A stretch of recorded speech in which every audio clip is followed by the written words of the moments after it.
Hey guys, my name is xOctoManx and this is part 5 of my Chrono Trigger inventory tutorial series. In the last part we were creating the add item function, but what we want to do in this part is actually we want to add some more information to our item itself, since we need those, at least one but maybe also two informations. At the same time we want to make or create the remove function in the inventory itself, so we are able to remove something away from the inventory when we, for example, use it.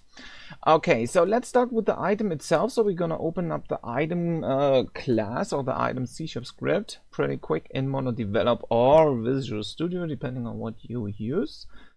And the most important thing I just forgot is, well, everything about the infos about the items. That means I don't have any description involved in our item beforehand. So that's what we're gonna add it next. I want to create the description field for this one. So it's going to be a string as well. So public string description.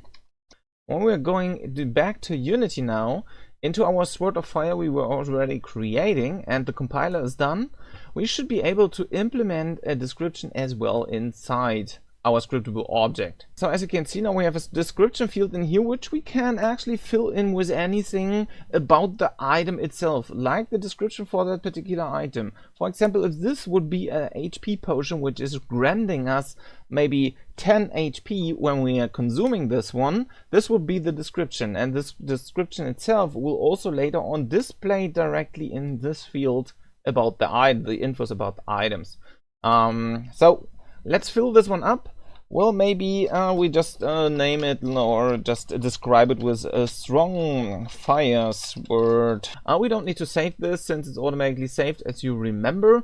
Later on we also go in and create some icons. If you don't have any, well then you can feel free to go and create some already, like for an armor, some kind of icon, maybe an accessoire icon, and so on and so forth.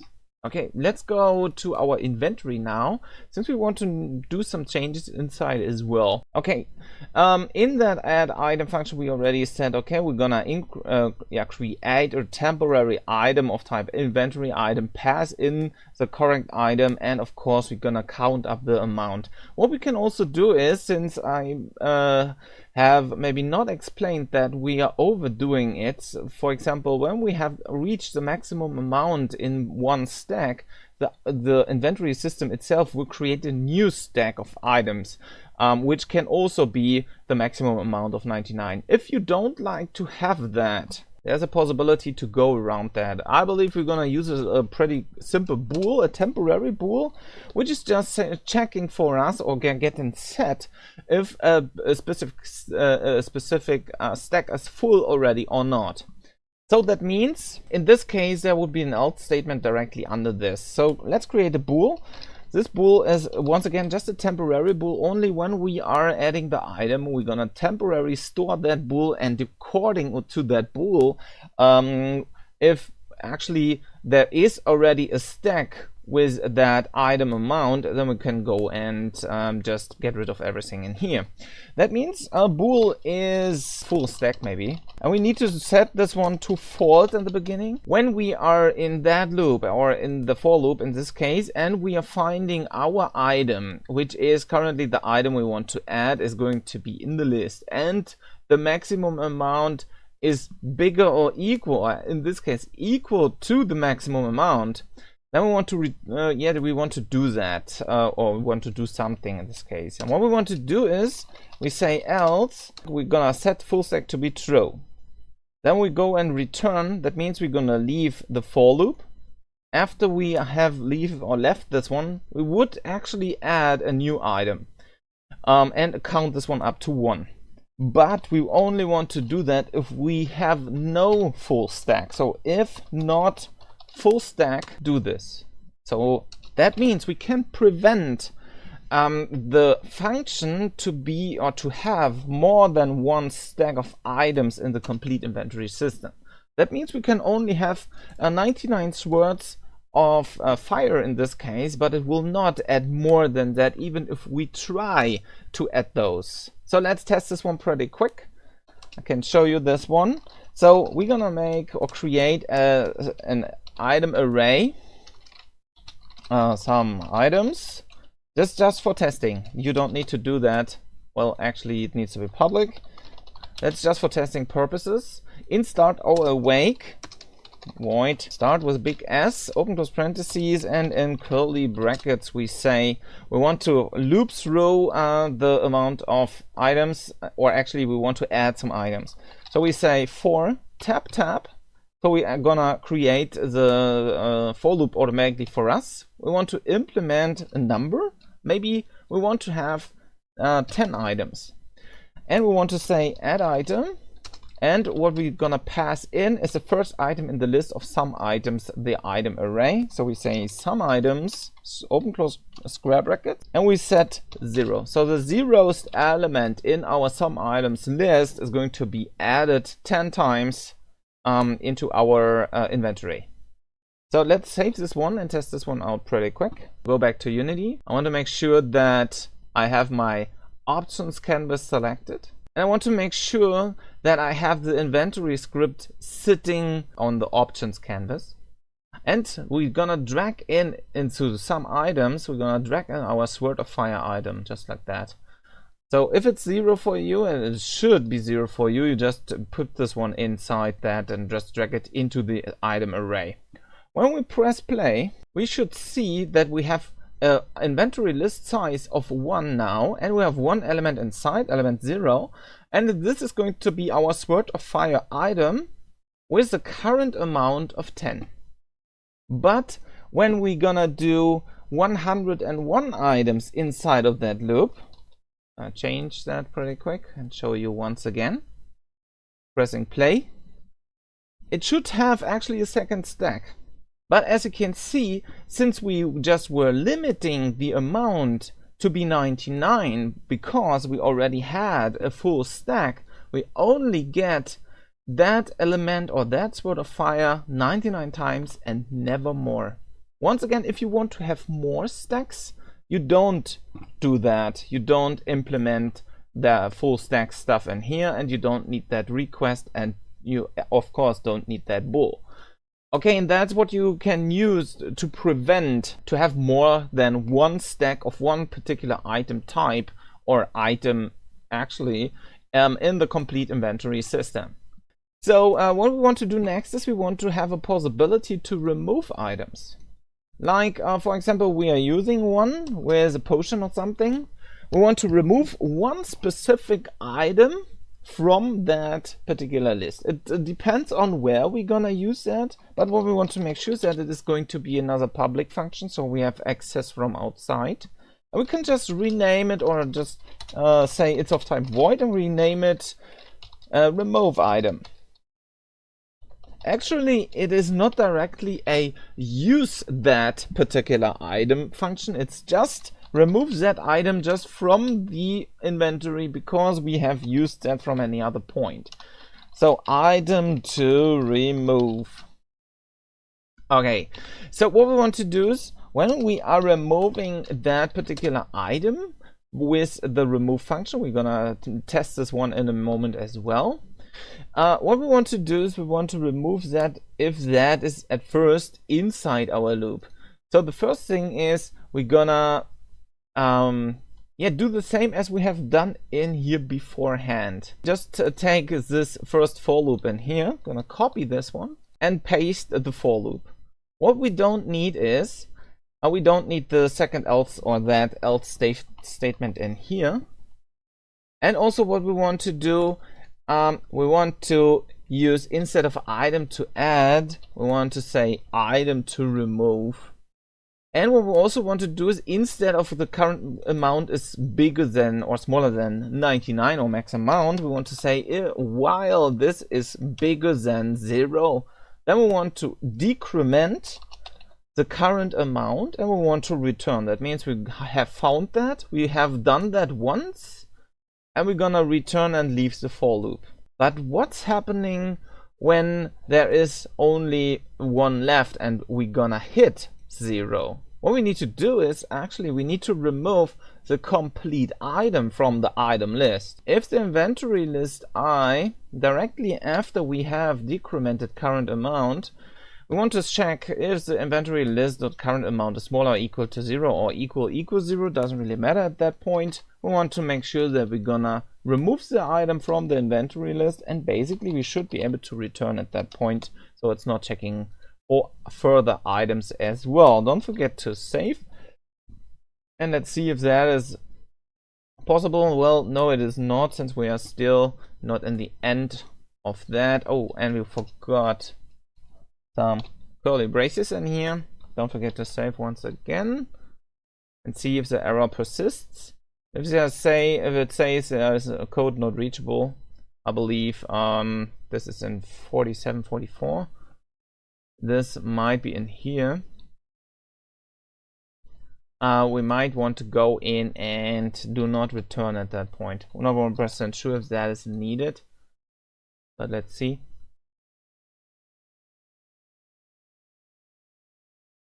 Yep. Okay, so the second return in the full stack is going to be equal to true. The second return can be deleted, so the unreachable code is not persistent anymore. Okay, so let's start this one and see if everything works now. As you can see, there is no item left in our game and no item left in the inventory. That means this is working pretty cool, and we are able to remove the item now from any point in the game as well. That means we just call inventory, the inventory system itself, its instance, and say we're gonna remove the item, gonna pass in the item we want to remove, and that of course depends on what we are currently using, and that should be it.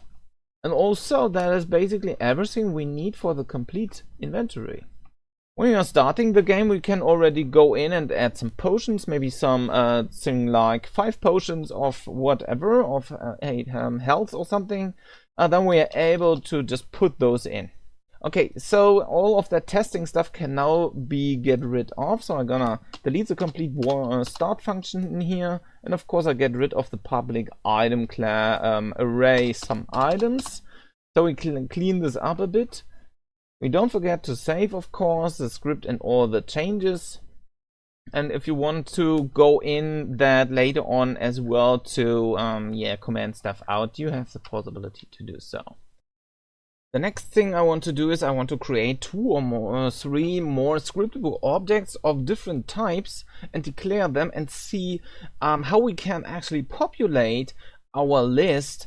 So we are later on able to go through that with our finger and select those, or even go over and show the correct infos, and same showing the current correct amount and so on. What I want to do for that is at first I want to create a new C# script, and I call this one inventory UI.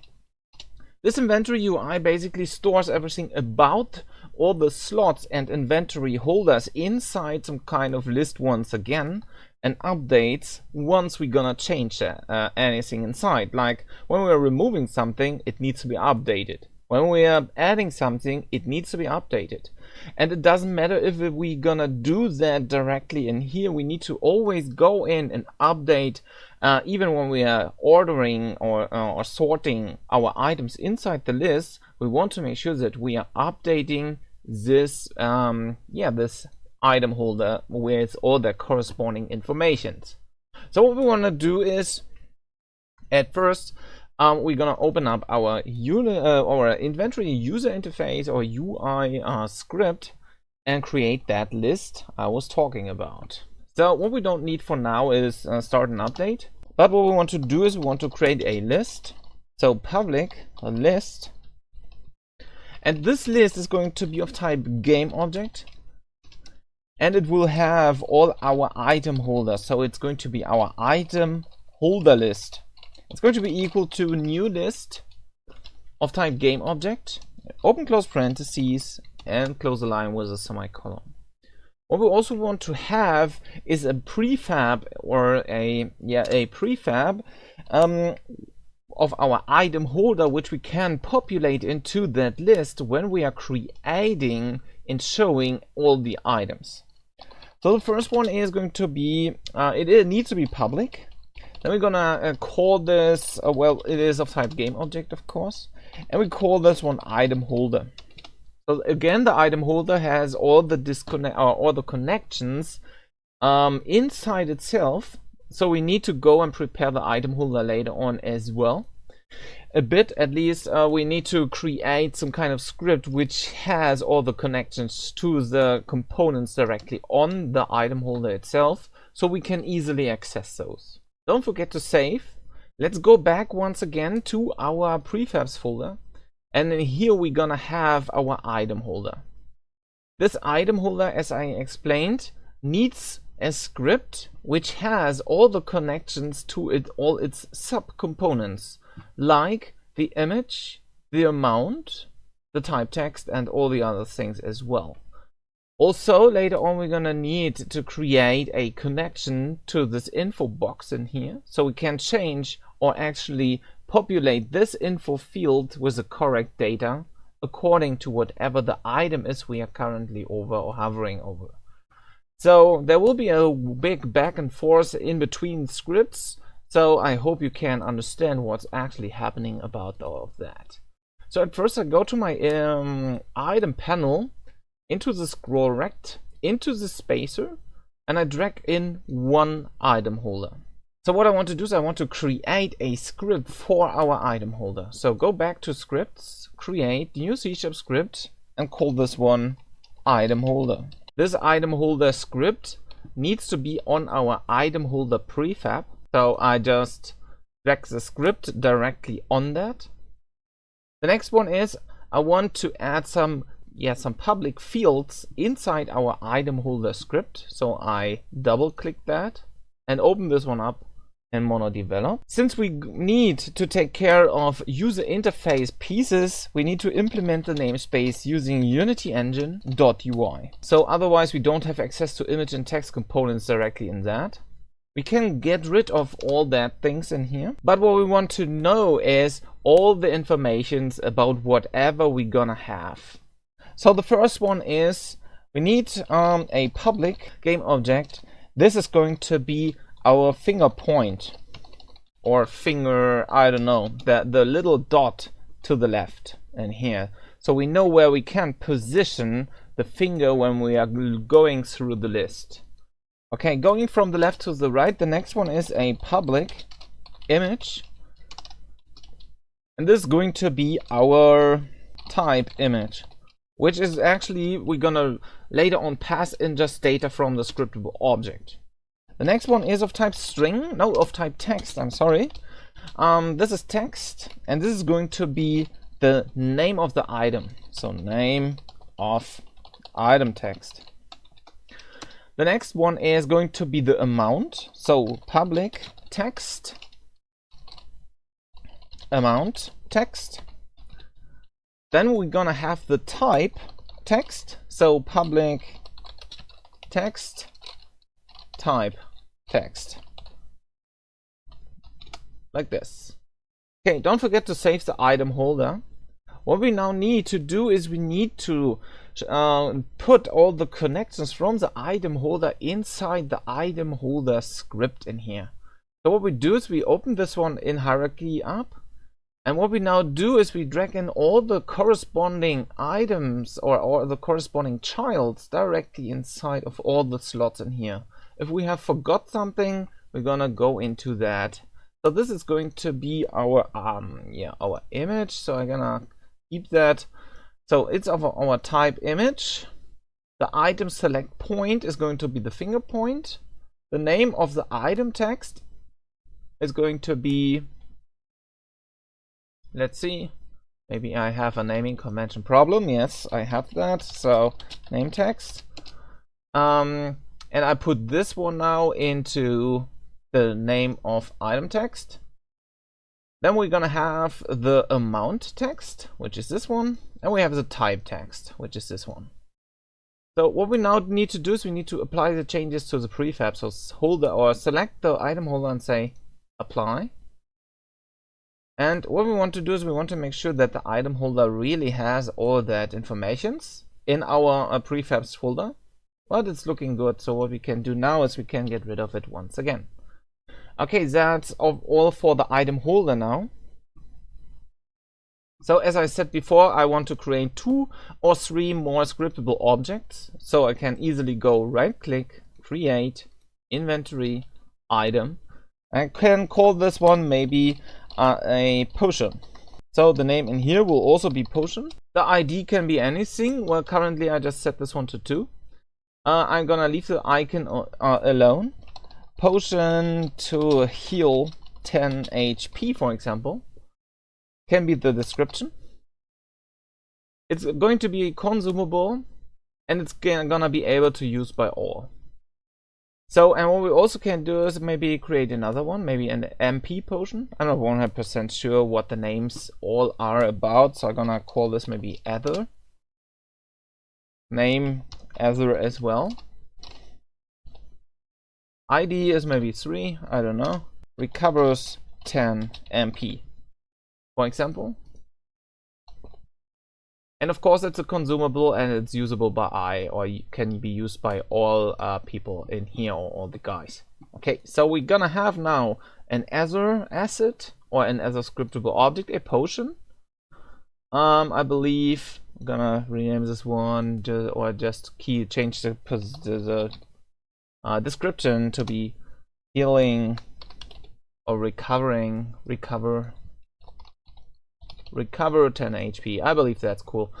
Okay, so now we have those, and we still have our Sword of Fire with the type of weapon and can be used by whoever we want, and the same for the other things as well. The only downside currently is we don't have the effects the actual items can be, but we will go into that a bit later on. Okay, and that's everything for now and for this tutorial. In the next one we will populate our inventory UI inside that list. So we create a new function for this one to populate all the items inside of that and read the data. And of course, maybe we are able to already go into the inventory manager and put all the inputs for rearranging all the items inside. But that's again the part of the next video. Thanks for watching the tutorial. I hope you enjoyed it. Don't forget to subscribe to my channel if you haven't already. Thumb this video up if you like it, and feel free to become my patron or donate by using PayPal to support me and my channel in the future.